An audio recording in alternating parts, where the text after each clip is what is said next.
Ya, saudara, terima kasih Anda masih di Sapa Bali Pagi Ruang Psikologi, dan di sini kita masih akan membahas soal topik kita hari ini bersama Kak Mira nih, seorang psikolog klinis. Jadi topik kita hari ini adalah bagaimana kesehatan mental ibu pasca melahirkan. Wah, Kak Mira, kita nggak terasa udah segmen terakhir Asik ternyata. ngobrol sama Asik Nitya. ngobrolnya ya, benar-benar terstruktur. Dan tadi kita udah banyak bahas soal penyebab, kemudian dampaknya seperti apa, kemudian beberapa gangguan-gangguan emosi. Ya, salah satunya itu tadi yang postpartum blues, yang bisa saja dialami oleh ibu-ibu.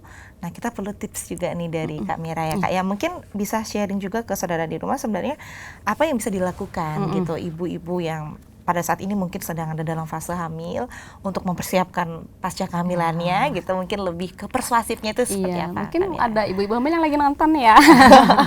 Tuh yang sedang mempersiapkan seperti itu ya. Jadi baik dari ibu, keluarga itu sama-sama ada tipsnya untuk coping strateginya ya.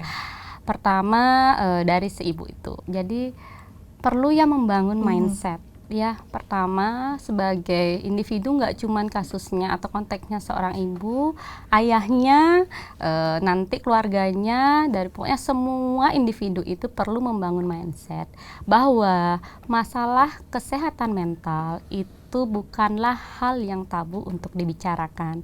Jadi masalah kesehatan mental itu bukan dosa. Ya, banyak banget ya kalau anggap saja di orang-orang yang sosial ekonominya mungkin belum ya, menengah ke bawah itu kok ke dokter jiwa sih itu nggak gagal jadi orang tua, seperti itu. Terus masalah kesehatan mental itu bukan bagi yang nggak kuat iman, dan masalah kesehatan mental itu perlu sekali ditangani sama ketika orang mengalami masalah kesehatan fisik. Seperti itu ya.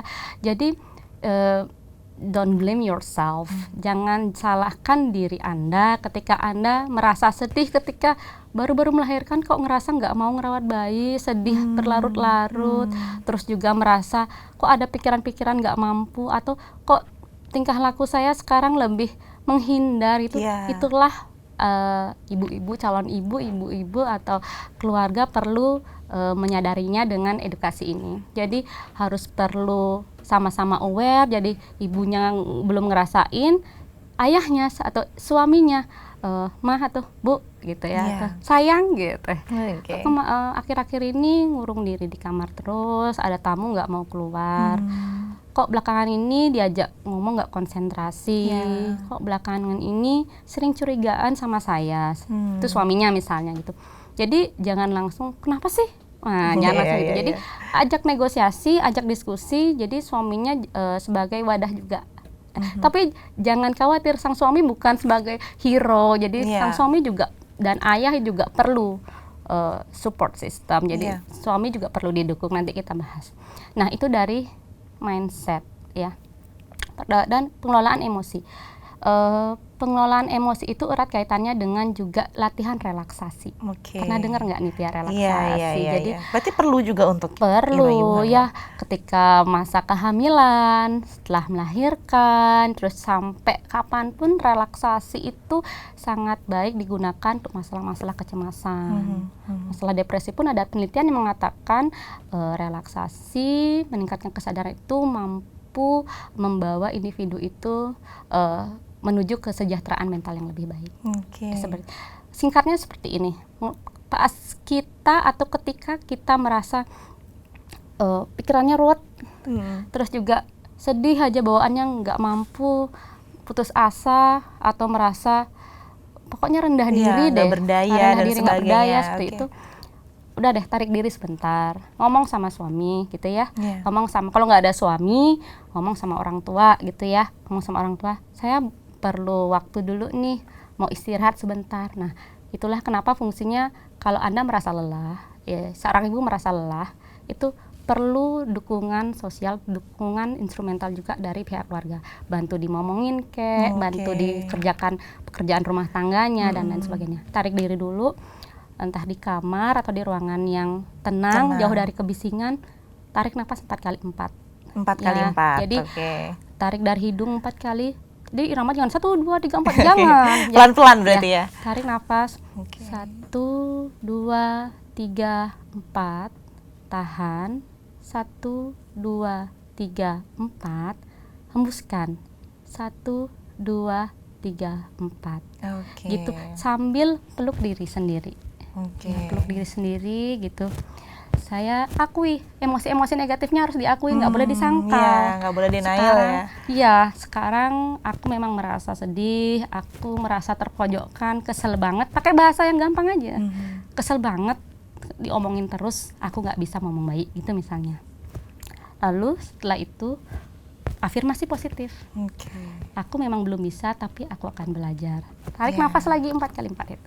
Tarik Oke. dari hidung 4 kali, tahan 4 kali, hembuskan 4 kali. Wah, itu bisa Itu dilakukan praktis, ya, praktis gampang banget ya, untuk praktis. ibu-ibu selama didukung juga dengan lingkungan keluarganya. Ya Oke. kalau misalnya nggak ada yang mau ngomong, gimana caranya ibunya Iya, melakukan iya, seperti iya, itu. iya. Makanya perlu awareness dari semua pihak. Nah, iya. Berarti itu Seperti salah itu. satunya juga ibu itu harus bisa minta tolong gitu ya, Kak ya, supaya Iya. tidak terlalu memaksakan dirinya untuk melakukan Iya, ya semuanya nggak apa-apa, sendiri. it's okay, not to be okay, Iya, gitu iya. ya. Kayak Mengutip film ya, ya. mengutip ini ya, mengutip banget.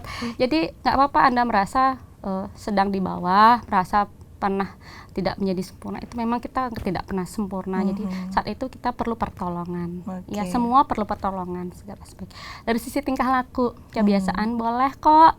Kita lagi bosan, lagi menyusui, sambil mungkin belai-belai anaknya dengan rasa kesal. Ini anakku sekarang punya anak, ibu sayang sama adik loh, ibu sayang. Self talk, afirmasi, ibu sayang lo sama adik, ibu sayang sama anak ibu gitu misalnya. Itu bangun bonding.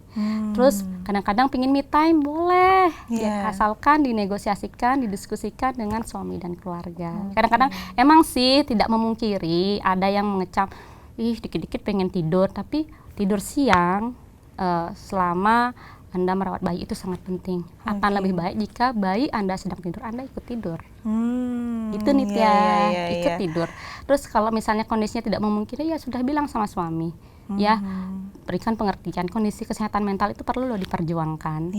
Tidak hanya kesehatan fisik saja. Wah, itu quote bagus ya. Kondisi kesehatan mental perlu diperjuangkan ya, bukan hanya kondisi fisik, bukan cuma cinta juga yang perlu diperjuangkan. Tapi kesehatan mental juga ada perlu. satu lagi Nitya supaya tidak kelupaan. Bukan hanya ibu dan suami, keluarga itu fungsinya being a support system. Kadang-kadang tidak perlu kok kita itu jadi hero, pengen menyelesaikan semua masalahnya. Kadang-kadang dia tidak perlu, cukup jadi pendengar saja, pendengar yang aktif, bukan nah itu kan kita juga bisa ngerasain sebenarnya orangnya dengerin aku enggak gitu ya. Benar-benar. Oh, capek ya gitu ya. Ada yang bisa dibantu, kalau dia memang menolak ya tidak usah. Dan misalnya ada jadwal kontrol ke dokter, tawarkan bantuan. Mau ditemenin ke dokter untuk periksa. Ini khusus untuk para suami dan keluarga berarti ya? Being a support system. Being support system. Iya, dan suami ketika Anda lelah, jangan ragu juga untuk mengutarakan dengan sang istri. Karena Anda adalah tim, bukan support sistemnya. Anda adalah tim, di mana Anda adalah boundary terkecilnya dari sang ibu yang telah melahirkan. Bilang sama orang tua, misalnya tinggal sama orang tua ataupun sama sahabat, temenin yuk ke sini, misalnya me time, olahraga, ataupun di rumah yang punya hewan peliharaan boleh kok, Bu, Mah, sayang, aku pelihara ke burung atau ikanku atau anjingnya, mungkin untuk ya menyalurkan bosen, capek kalau lihat hewan peliharaan. Nah, itu beda-beda dikondisikan dengan kebiasaan sang suami. Iya, berarti kuncinya memang adalah komunikasi ya Kak ya, antara si ibu, kemudian suami juga sebagai boundary terkecil tadi sudah disebutkan, dan juga keluarga sebagai support systemnya. Being a support system is a family. Iya, wah itu sangat baik. Tapi beberapa kondisi juga kadang memang kita perlu untuk profesional ya Kak ya. Betul. Kan meskipun ada suami dan ada keluarga, tapi ada beberapa kondisi yang nampaknya kita butuh nih dibimbing oleh yang lebih profesional. Nah, kalau dari psikolog sendiri kapan begitu Kak? Timing yang tepat kalau rasanya, wah ini aku harus meminta bantuan profesional nih. Gitu, ya, betul. Sebenarnya semenjak di rumah, suami dan keluarga dan istri itu mengembangkan kesadaran, awareness, keterbukaan itu sangat penting. Ketika suami sudah melihat istrinya sudah merasa sedih selama 6 minggu gitu ya, sedih, tidak mau merawat bayi, terus juga ada rasa curiga, sering menghindar gitu ya, ada baiknya dibicarakan dulu, jangan langsung main tarik. Oke. Bicarakan dulu, kalau misalnya tidak ada penyelesaian, buntu gitu, langsung tanpa menunggu, nggak ada salahnya konsultasi. Mungkin dari ke dokternya dulu boleh, nanti kan pasti akan dirujuk, oh ibu ini perlu loh dikonsultkan Iya. ke dokter Psikolog spesialis jiwa mungkin. dan psikolog klinis gitu misalnya. Ataupun misalnya tidak terlalu parah, cuman karena masalah ketidakpahaman, ketidaktahuan, nanti diinfokan, maksud diedukasi kok sama bidan dan perawat juga. Banyak kok di rumah sakit saya lihat, di lapangan, di puskesmas itu ibu-ibu pada nggak ngerti caranya nyusui seperti apa, prinsip ASI-nya keluar, ASI-nya nggak mau keluar, nah, gitu-gitu biasa. Atau kok bayinya kuning, nanti akan diedukasi kok sama tenaga medis juga. Jadi sesuai profesinya. Nanti ada bidan, perawat, dokter spesialis dokter spesialis kandungan gitu ya, dan juga psikolog klinis juga berperan sekali. Iya, jadi tidak perlu ragu gitu ya, Kak Mira ya, untuk mengunjungi profesional, karena memang tujuannya ya satu adalah untuk bisa merawat bayi dan juga bisa bagus gitu dan baik juga dalam parentingnya dan untuk si ibunya juga. Gitu. Mungkin tadi juga bisa layanan HIMSI juga ya Kak ya, di 911 extension 8 juga mungkin teman-teman bisa hubungi ke sana. Siapa tahu ada Kak Mira di situ. Yang jadinya bisa salah satu sebagai mediator gitu, atau sebagai yang memberikan konsultasi bagaimana ketika kita menghadapi masa-masa seperti ini. Wah, kita udah banyak sekali ngobrol nih Kak Mira hari ini, dan tipsnya juga luar biasa bagus untuk saudara-saudara di rumah. Terima kasih banyak Kak Mira. Mungkin ada penggal aja sedikit gitu ya, quote of the day gitu ya, quotes of the day gitu ya. Nggak usah jauh-jauh, kita dari kecil udah diajarin lagu-lagu sama guru kita gitu ya, kasih ibu. Ya, hanya memberi, tak harap kembali, bagai sang surya menyinari dunia. Jadi ketika kita ikhlas, tak berhingga, begitulah kasih sayang kita akan mengalir, kesehatan mental kita juga akan terjaga. Wah, ini benar-benar quote of the day untuk ibu-ibu di sana ya Kak ya. Jadi kita harus menjadi sang surya, karena kalau kita bisa menerangi juga, kita pasti akan bisa menjaga kesehatan mental, rasa cinta kita. Luar biasa. Sukses selalu Kak Mira. Terima kasih sama-sama atas informasinya. Mudah-mudahan apa yang kita sudah sharing hari ini berguna untuk saudara-saudara di rumah, sehingga keadaan-keadaan yang mengacu pada kesehatan mental, terutama pada ibu hamil, itu juga kita bisa tanggulangi begitu ya, sehingga tidak sampai ke hal-hal yang tidak diinginkan. Sukses selalu Kak. Terima kasih. Mudah-mudahan nanti kita bisa sharing lagi. Amin. Ya, saudara, itu dia tadi ya perbincangan Nitya dengan psikolog klinis nih. Narasumber kita hari ini ada Kak Mira ya, tentang bagaimana kesehatan mental ibu pasca melahirkan. Dan Nitya juga ingin mengingatkan kepada saudara di rumah, jika saudara di rumah ingin kembali menyaksikan tayangan Sapa Bali Pagi Ruang Psikologi, ya bisa kunjungi channel YouTube kami di Kompas TV Dewata.